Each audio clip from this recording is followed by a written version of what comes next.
Consumer protection एक ऐसा topic है जो एग्जाम के लिए भी इम्पॉर्टेंट है और हमारी डेली लाइफ में भी यूज़फुल है, क्योंकि हम सब किसी ना किसी फॉर्म में कंज्यूमर है। हम प्रोडक्ट्स खरीदते हैं, डिफरेंट सर्विसेज यूज़ करते हैं और उनके लिए पैसा पे करते हैं। लेकिन अगर हमें ख़राब प्रोडक्ट मिले, गलत इन्फॉर्मेशन दी जाए या सर्विसेज ठीक ना मिले, तो हम क्या कर सकते हैं?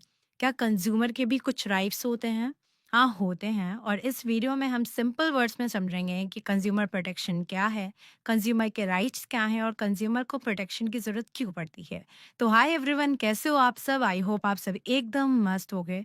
तो आज के इस वीडियो में हम चैप्टर नंबर 4 को कवर करने वाले हैं, जिसका नाम है कंज्यूमर प्रोटेक्शन। ये बहुत ही मज़ेदार और बहुत ही सिंपल सा चैप्टर है, तो इसको हम फटाफट से वन शॉट में कवर करेंगे। तो चलो बिना टाइम वेस्ट किए हम इस वीडियो को शुरू करते हैं। तो चलो सबसे पहले हम समझते हैं कि आखिरकार ये कंज्यूमर प्रोटेक्शन का मतलब क्या होता है। तो देखो, कंज्यूमर प्रोटेक्शन दो वर्ड से मिलके बने हैं। पहला कंज्यूमर और दूसरा प्रोटेक्शन। कंज्यूमर किसे कहते हैं? कंज्यूमर वो इंसान होता है जो कोई चीज़ खरीदता है या कोई सर्विसेज यूज़ करता है। जैसे आप दुकान से कुछ खरीदते हैं तो आप कंज्यूमर हो। अब प्रोटेक्शन का मतलब क्या होता है? तो प्रोटेक्शन का मतलब होता है बचाना, सुरक्षा देना। तो कंज्यूमर प्रोटेक्शन का मतलब हुआ कंज्यूमर को बचाना। किससे बचाना? उन बिजनेसेस से जो गलत तरीके अपनाते हैं अपना सामान बेचने के लिए। अब ये गलत तरीके क्या क्या होते हैं? तो देखो, पहला होता है ब्लैक मार्केटिंग। इसका मतलब है जब दुकानदार किसी चीज़ को छुपा के रखते हैं ताकि उसकी कमी हो जाए मार्केट में और फिर वो उसको बहुत ज़्यादा प्राइस पे बेचते हैं। तो इस सिचुएशन को हम ब्लैक मार्केटिंग कहते हैं। दूसरा है मिसलीडिंग एडवर्टाइजमेंट्स। इसका मतलब है झूठे या गलत एडवर्टाइजमेंट दिखाना। जैसे कोई कंपनी बोले कि हमारा प्रोडक्ट बहुत अच्छा है लेकिन असल में वो उतना अच्छा नहीं होता, जिसकी वजह से कंज्यूमर कंफ्यूज हो जाता है और गलत चीज़ें खरीद लेता है। तीसरा है एडल्ट्रेशन। इसका मतलब है किसी चीज़ में मिलावट करना, जैसे दूध में पानी मिलाना या मसालों में कुछ और चीज़ें मिलाना, जिससे हमारी हेल्थ पे बुरा इफेक्ट पड़े। तो ये सारी गलत चीज़ें जब बिजनेसमैन करते हैं तो कंज्यूमर को नुकसान होता है। कंज्यूमर को लगता है कि उसके साथ चीटिंग हुई है और वो अनसेफ फील करते हैं। इसी वजह से कंज्यूमर को बचाने के लिए गवर्नमेंट एक लॉ लेके आई, जिसका नाम था कंज्यूमर प्रोटेक्शन एक्ट। ये सबसे पहले 1986 में बनाया गया था, लेकिन बाद में टाइम के साथ इसको अपडेट करने की ज़रूरत पड़ी, क्योंकि नए ज़माने में ऑनलाइन शॉपिंग भी आ गई थी। तो गवर्नमेंट ने इसको अमेंड किया, मतलब इसमें चेंजेस किए हैं और 2019 में एक नया लॉ बनाया गया जिसका नाम रखा गया कंज्यूमर प्रोटेक्शन एक्ट 2019। अब इस नए एक्ट में 3 इंपॉर्टेंट बातें हैं। पहली बात, इस एक्ट का काम है कंज्यूमर के इंटरेस्ट को प्रोटेक्ट करना और अगर कंज्यूमर को कोई कंप्लेन हो तो उसको जल्दी सॉल्व करना और बिना ज़्यादा पैसा खर्च के सॉल्व करना। दूसरी बात, ये एक्ट पूरे इंडिया में अप्लाई होता है, मतलब इंडिया के हर जगह पे ये लॉ काम करता है। तीसरी बात, ये एक्ट हर तरह के बिजनेस पे अप्लाई होता है। अब बिजनेस दो तरह के हो सकते हैं, एक मैन्युफैक्चरर जो चीज़ बनाते हैं और दूसरा ट्रेडर जो चीज़ बेचता है। ये एक्ट दोनों पे अप्लाई होता है और सिर्फ चीज़ें बेचने वालों पे नहीं, जो लोग सर्विसेज देते हैं, मतलब काम करके देते हैं, जैसे डॉक्टर हो गए, उन पे भी ये एक्ट लागू होता है। और इसमें ई कॉमर्स फर्म्स भी शामिल हैं, मतलब वो कंपनी जो ऑनलाइन चीज़ें बेचती है, जैसे अमेजोन या फ्लिपकार्ट। तो ये था कंज्यूमर प्रोटेक्शन का मतलब और कंज्यूमर प्रोटेक्शन एक्ट 2019 क्या कहता है। आई होप आपको ये दोनों चीज़ें बहुत अच्छे से क्लियर हो गई होगी। अब हम बढ़ते हैं नेक्स्ट कॉन्सेप्ट की तरफ, जिसका नाम है importance of consumer protection from businessman's point of view, जिसमें हम देखेंगे कि बिजनेसमैन्स के पॉइंट ऑफ व्यू से कंज्यूमर प्रोटेक्शन एक्ट इतना इंपॉर्टेंट क्यों होता है। जिसमें पहला रीज़न है long term interest of business. देखो, अगर कोई बिजनेस अपने कस्टमर को सेटिस्फाई नहीं करेगा, उनको चीट करेगा या उनकी कंप्लेंट इग्नोर करेगा, तो वो बिजनेस ज़्यादा टाइम तक चल ही नहीं पाएगा। लॉन्ग टर्म में वही बिजनेस सर्वाइव करता है जो अपने कस्टमर का ट्रस्ट बना के रखता है। इसीलिए स्मार्ट बिजनेसमैन हमेशा सोचता है कि अगर मैं आज कंज्यूमर का ख्याल रखूंगा तो वो मेरे पास बार बार आएंगे और मेरा बिजनेस ग्रो करेगा। दूसरा है बिजनेसमैन यूजेस सोसाइटीज रिसोर्सेस। एक बिजनेस जो भी raw material, labour, land, capital use करता है, ये सब सोसाइटी के ही रिसोर्सेज हैं। बिजनेस अकेला इन रिसोर्सेज को क्रिएट नहीं करता, सोसाइटी से ही लेकर आता है। इसीलिए जब बिजनेसमैन सोसाइटी के रिसोर्सेज यूज करके प्रॉफिट कमा रहा है, तो उसकी मॉरल ड्यूटी बनती है कि वो सोसाइटी को यानी कंज्यूमर को कुछ वापस दे, क्वालिटी प्रोडक्ट्स और फेयर ट्रीटमेंट के थ्रू।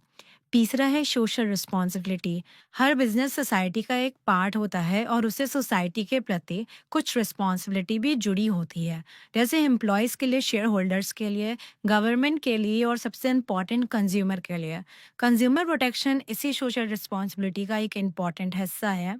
बिजनेस सिर्फ प्रॉफिट कमाने के लिए नहीं होता, इसे सोसाइटी के वेलफेयर का भी ख्याल रखना चाहिए। चौथा है मोरल जस्टिफिकेशन। बिजनेस करना सिर्फ एक लीगल एक्टिविटी नहीं है, बल्कि उसमें एथिक्स और मोरालिटी भी इन्वॉल्व होती है। कंज्यूमर को गलत प्रोडक्ट देना, उनसे झूठी बातें करना, मिलावट करना, ये सब मोरली रॉन्ग है। एक अच्छे बिजनेसमैन के लिए ये ज़रूरी है कि वो अपने कंज्यूमर के साथ ऑनेस्ट और फेयर रहे, क्योंकि ये उनकी मोरल ड्यूटी है, सिर्फ लीगल ऑब्लिगेशन नहीं है। पांचवा है गवर्नमेंट इंटरवेंशन। अगर बिजनेसमैन खुद से अपने कंज्यूमर पर ख्याल नहीं रखेगा, तो गवर्नमेंट इंटरफेयर करेगी। कंज्यूमर प्रोटेक्शन एक्ट जैसे लॉ इसीलिए बने हैं। अगर बिजनेस अपने आप कंज्यूमर प्रोटेक्शन फॉलो करेगा, तो अननेसेसरी गवर्नमेंट इंटरवेंशन, रिस्ट्रिक्शन और लीगल एक्शन से बच सकता है। इसीलिए स्मार्ट बिजनेसेस प्रोएक्टिवली कंज्यूमर का ख्याल रखते हैं, ताकि गवर्नमेंट को उन पर स्ट्रिक्ट रूल ना लगाने पड़े। छठा है consumer is the purpose of business. ये सबसे फंडामेंटल पॉइंट है। बिजनेस एग्जिस्ट ही इसलिए करता है क्योंकि कंज्यूमर की नीड होती है। पीटर ड्रकर ने कहा था कि the purpose of business is to create a customer. अगर कस्टमर ही नहीं होगा तो बिजनेस का कोई मतलब ही नहीं। इसलिए कंज्यूमर को सेटिस्फाई करना बिजनेस का कोर पर्पस है, ना कि सिर्फ एक साइड एक्टिविटी। तो ये थे 6 रीजन जो बिजनेसमैन के नजरिए से कंज्यूमर प्रोटेक्शन को जरूरी बना देते हैं। अब हम बढ़ते हैं नेक्स्ट कॉन्सेप्ट की तरफ, जिसका नाम है importance of consumer protection from consumers point of view. चलो अब देखते हैं कंज्यूमर के नज़रिए से कंज्यूमर प्रोटेक्शन इतना ज़रूरी क्यों है। इसको हम 3 पॉइंट्स में समझेंगे। सबसे पहला पॉइंट है कंज्यूमर इग्नोरेंस। अब ये कंज्यूमर इग्नोरेंस क्या है? देखो, बहुत सारे कंज्यूमर को अपने राइट्स के बारे में नहीं पता होता। उन्हें ये भी नहीं मालूम होता कि अगर उनके साथ कुछ गलत हो जाए तो वो किससे कंप्लेंट करें या कहाँ जाके अपनी बात रखें। तो कंज्यूमर प्रोटेक्शन का काम यहाँ ये होता है कि वो इन कंज्यूमर्स को ये सारी जानकारी दें, उनके राइट्स क्या हैं और अगर प्रॉब्लम हो तो कौन सी जगह जाकर सॉल्व करवाया जा सके। दूसरा पॉइंट है अनऑर्गेनाइज्ड कंज्यूमर्स। अब इसको एक सिंपल एग्जाम्पल से समझते हैं। सोचो, अगर एक अकेला बच्चा किसी बड़े से लड़ता है तो वो हार जाएगा, लेकिन अगर बहुत सारे बच्चे मिलकर एक टीम बना के लड़ें तो उनकी ताकत बढ़ जाती है। कंज्यूमर के साथ भी बिल्कुल यही प्रॉब्लम है। वो सब अलग अलग होते हैं, एक साथ टीम नहीं बनाते। इसलिए इंडिया में बहुत कम ऐसी ऑर्गेनाइजेशंस हैं जो कंज्यूमर्स के लिए लड़ती हैं। तो कंज्यूमर प्रोटेक्शन क्या करता है? ये ऐसी ऑर्गेनाइजेशंस बनाने में हेल्प करता है और उन्हें पावर देता है, ताकि वो सब कंज्यूमर्स की तरफ से एक साथ खड़ी हो सकें और उनके लिए लड़ सकें। और तीसरा पॉइंट है wide spread exploitation of consumers. देखो, आजकल सब कहते हैं कि कंज्यूमर मार्केट का किंग है, सबसे इम्पॉर्टेंट इंसान है, लेकिन सच ये है कि फिर भी बहुत सारे बिजनेसमैन उन्हें चीट करते हैं, गलत अनफेयर तरीके अपना के।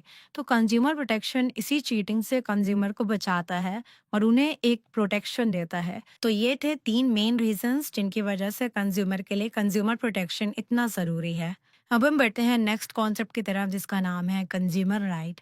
अब हम बात करेंगे उन राइट्स की जो हर कंज्यूमर को मिलते हैं, मतलब जो पावर कंज्यूमर प्रोटेक्शन एक्ट आपको देता है।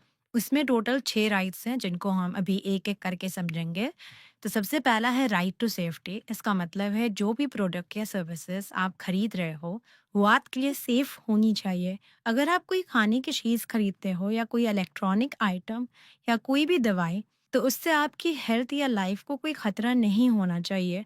अगर कोई कंपनी ऐसी चीज़ बेच रही है जो आपको नुकसान पहुंचा सकती है, तो कंज्यूमर को हक है कि वो उसे मना करे और कंप्लेन भी कर सके। दूसरा है राइट टू इन्फॉर्मेशन। इसका मतलब है कंज्यूमर को पूरी और सही जानकारी मिलनी चाहिए जो चीज़ वो खरीद रहा है उसके बारे में।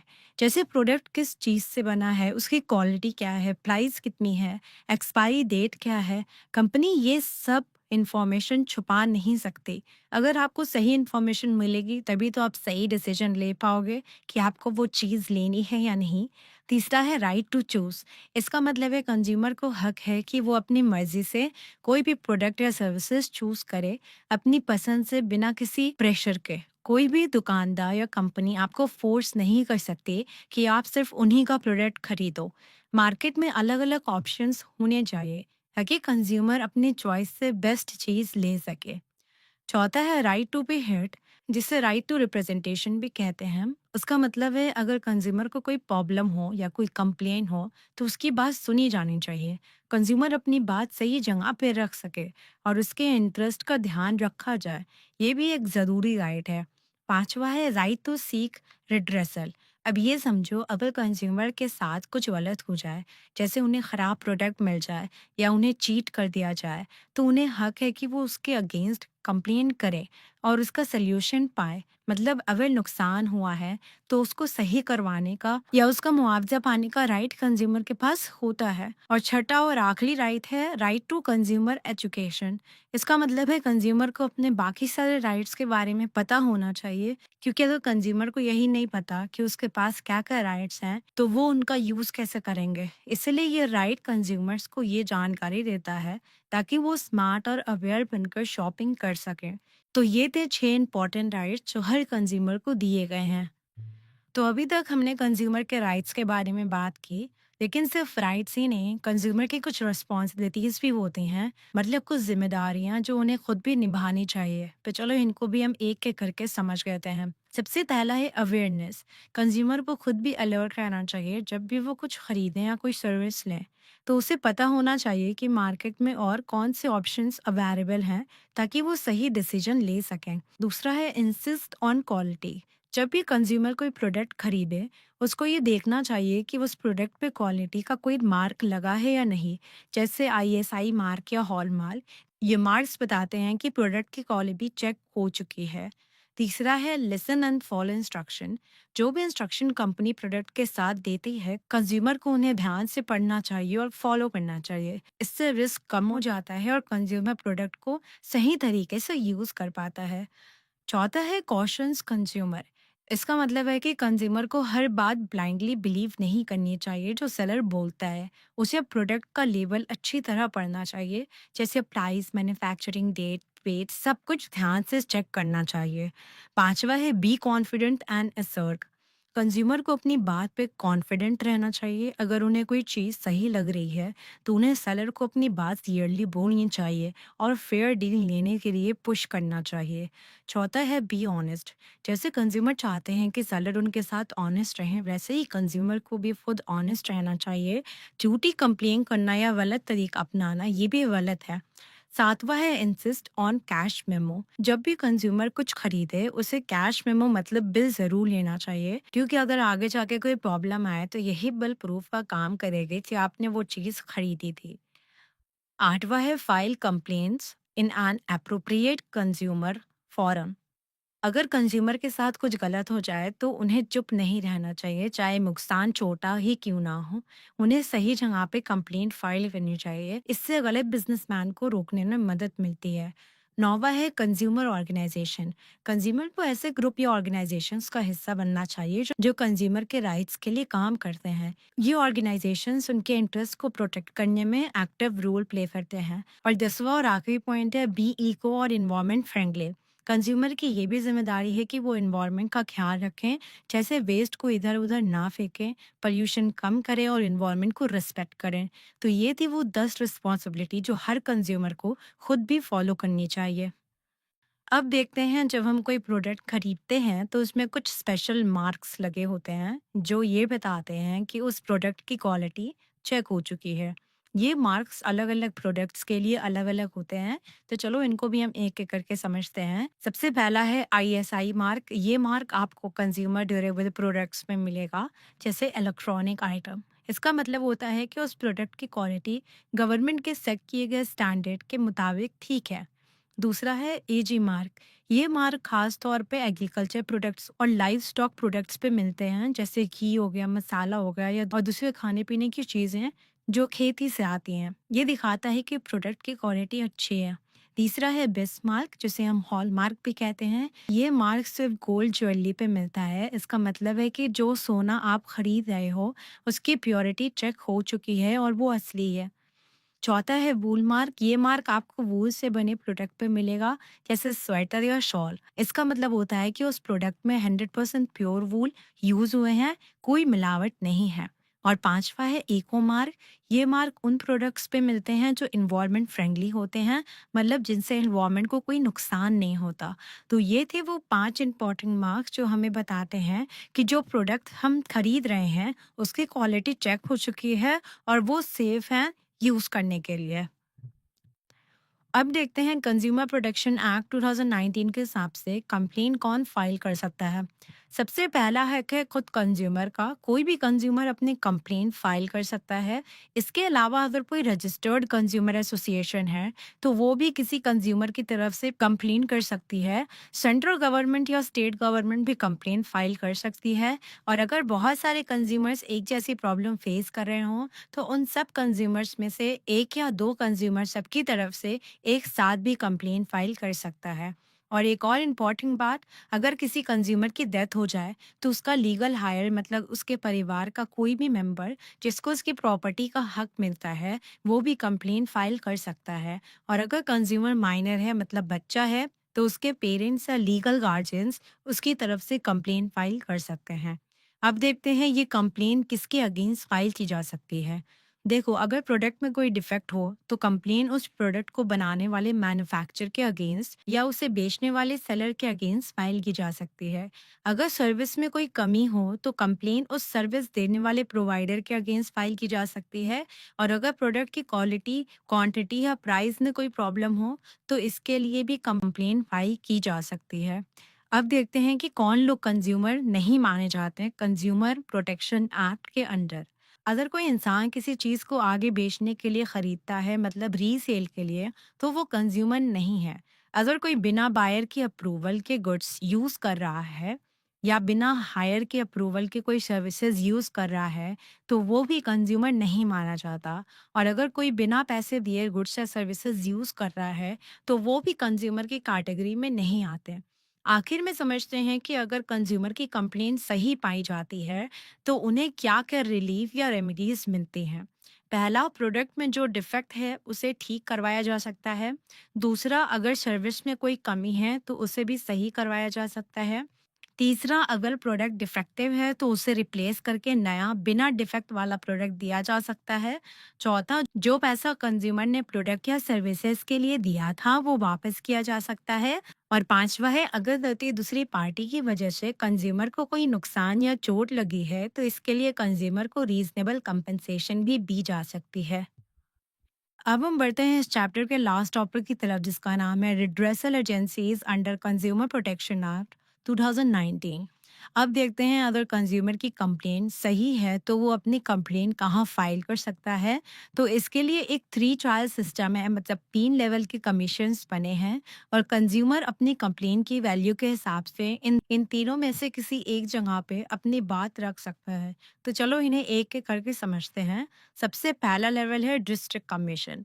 इसमें एक प्रेसिडेंट होता है और उसके साथ दो और मेंबर होते हैं जिसमें से एक मेंबर वुमेन जरूरी होने चाहिए। इसका प्रेसिडेंट डिस्ट्रिक्ट कोर्ट का कोई वर्किंग या रिटायर्ड जज होता है और उसे स्टेट गवर्नमेंट अपॉइंट करती है। अब अगर आपके गुड्स या सर्विसेज की वैल्यू 1 करोड़ रुपए तक है तो आपको अपनी कंप्लेन यहीं डिस्ट्रिक्ट कमीशन में फाइल करनी होगी।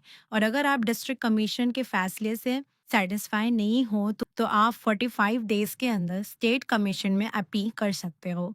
दूसरा लेवल है स्टेट कमीशन। इसमें भी एक प्रेसिडेंट होता है लेकिन इस बार कम से कम 4 और मेंबर होते हैं और इनमें से भी एक मेंबर वुमेन होनी चाहिए। इसका प्रेसिडेंट हाई कोर्ट का कोई वर्किंग या रिटायर्ड जज होता है जिसे स्टेट गवर्नमेंट अपॉइंट करती है।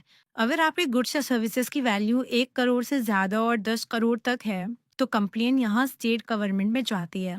और अगर आप इसके फैसले से सेटिस्फाई नहीं हो तो 30 दिन के अंदर नेशनल कमीशन में अपील कर सकते हो। और तीसरा सबसे ऊपर वाला है नेशनल कमीशन। इसमें भी प्रेसिडेंट के साथ कम से कम 4 और मेंबर होते हैं जिनमें से एक वुमेन होनी चाहिए। इसका प्रेसिडेंट सुप्रीम कोर्ट का कोई वर्किंग या रिटायर्ड जज होता है जिससे सेंट्रल गवर्नमेंट अपॉइंट करती है। और अगर गुड्स और सर्विसेज की वैल्यू 10 करोड़ से ज़्यादा है तो कंप्लेंट सीधा नेशनल कमीशन में फाइल होती है। और अगर यहाँ के फैसले से भी कोई सेटिस्फाई नहीं है तो वो 30 दिन के अंदर सुप्रीम कोर्ट में अपील कर सकता है। लेकिन ये तभी पॉसिबल है जब प्रोडक्ट की वैल्यू 10 करोड़ से ज़्यादा हो। तो ये थे पूरे 3 ट्रायल सिस्टम जिससे कंज्यूमर अपनी कंप्लेंट की वैल्यू देखकर सही जगह पे अपनी बात रख सकता है। तो बस इसी के साथ हमारा ये चैप्टर भी यहीं पे ख़त्म होता है। आई होप आपको ये चैप्टर बहुत अच्छे तरीके से समझ आ गया होगा। अब हम मिलते हैं नेक्स्ट वीडियो में नेक्स्ट चैप्टर के साथ। तब तक के लिए अपना ख़्याल रखना। बाय।